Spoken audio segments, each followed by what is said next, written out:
Hi అండి. అస్సలాముఅలైకుం. ఈరోజు నేను చపాతీతో ఒక స్పెషల్ చేస్తున్నాను. ఏం స్పెషలో ఈ వీడియో లాస్ట్ దాకా చూసేయండి, మీకు తెలుస్తుంది. మీకు కానీ నా ఛానల్ కానీ నచ్చితే లైక్ అండ్ సబ్స్క్రైబ్ చేసుకోండి ప్లీజ్ అండి. మీ లైక్ల వల్లే నాకు కూడా యూట్యూబ్ పైకి పంపిస్తారు నా వీడియోస్ని అన్నీ కూడా. నాకు ఏవైనా సజెషన్ ఇవ్వండి. నా వీడియోలు నచ్చకపోయినా కూడా కొంచెం నాకు మెసేజ్ పెట్టండి, ఇలా కాదని మార్చుకొని చెప్పండి. నేను కంపల్సరీ ట్రై చేస్తాను. అదేంటంటే డబ్బాలు ఎంతంటే అది లబన అంటారు దాన్ని. ఇక్కడ బయట కంట్రీలో, గల్ఫ్ కంట్రీలో ప్రతి ఒక్కరు ఇష్టంగా తింటారండి. ఇక్కడ రొట్టెలో ఎక్కువగా రొట్టెలోనే తింటారు. అది రొట్టెలోని టేస్ట్ బాగుంటుంది.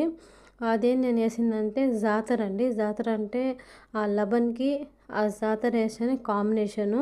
తర్వాత ఏంటంటే ఆలివ్ ఆయిల్ వేసానండి దానిపైన. మళ్ళీ ఆ మూడు కలిపి తింటేనే రొట్టెకి వాళ్ళకి టేస్ట్ అనిపిస్తుంది.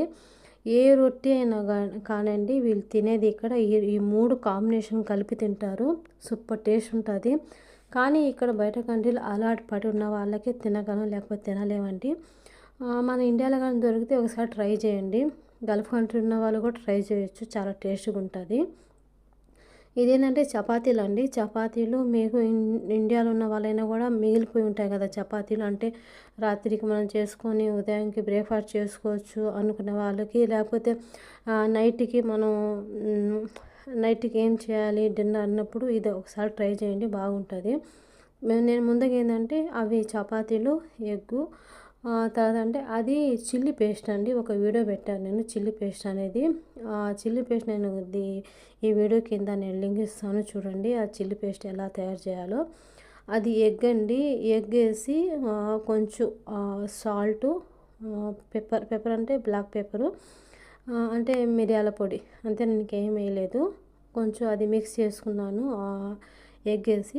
ఆ చపాతీ మళ్ళీ డిప్ చేశానండి. దాంట్లో డిప్ చేసి అటు ఇటు బాగా అది మునిగిపోయేలా చేసుకుని తర్వాత కొంచెం ఆయిల్ వేసి అటుపక్క ఇటుపక్క కొంచెం కాల్చేసాను. మీ ఇష్టం, కొంచెం ఎక్కువ కాల్చినా కూడా బాగా టేస్ట్ వస్తుంది. అప్పుడప్పుడుగా ఏంటంటే క్రిస్పీ కావాలంటే కొంచెం ఎక్కువ కాల్చుకోండి. లేకపోతే మీరు అప్పుడే వేసి తీసేయాలన్నా కూడా కొంతమందికి ఎగ్ అంటే హాఫ్ బాయిల్ అంటారు కదా, అలాగేంటంటే హాఫ్ బాయిల్ లాగా కావాలంటే ఇలా పెట్టి కొంచెం సెగ చేసిన తీసేయండి. కొంతమందికి అది అలవాటు, అందువల్ల చెప్తున్నాను. చూడండి నేను దానికి మళ్ళీ కారం ఏంటంటే చిల్లీ చెప్పాను కదా, చిల్లీ పేస్ట్ చెప్పాను కదా, ఆ చిల్లీ పేస్ట్ దాంట్లో బాగా అది క్రీమ్ లాగా వేసేసాను. కారంగా దాని కాంబినేషన్ చాయ్ సూపర్.